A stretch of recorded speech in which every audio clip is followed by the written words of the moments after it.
Magluto tayo ng chicken shawarma. Iwain na natin ng pahaba ang manok. Ganito siya, pahaba.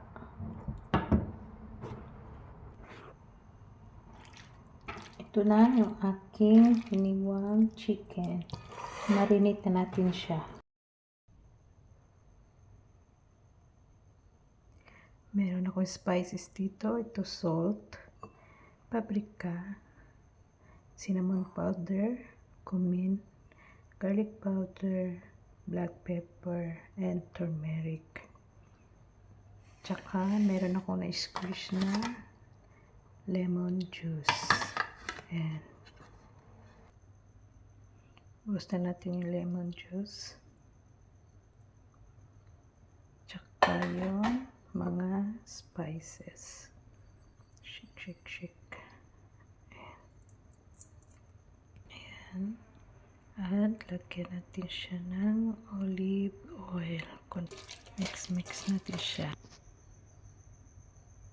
Ayan, marinate lang natin siya ng 20 minutes.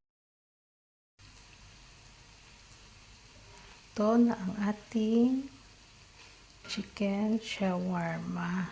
Well done na. Ito na po siya. Gawa na tayo ng sauce para sa ating shawarma. Nilagyan ko na siya ito ng cumin, black pepper, salt, and garlic powder.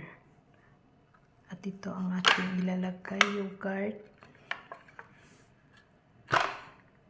para sa ating sauce. Tsaka ito yung ating kakailanin sa ating shawarma na ilagay sa wrap. Ito yung bread. Ayan. Yan ang bread niya. Lalagay ko na yung lemon juice dito.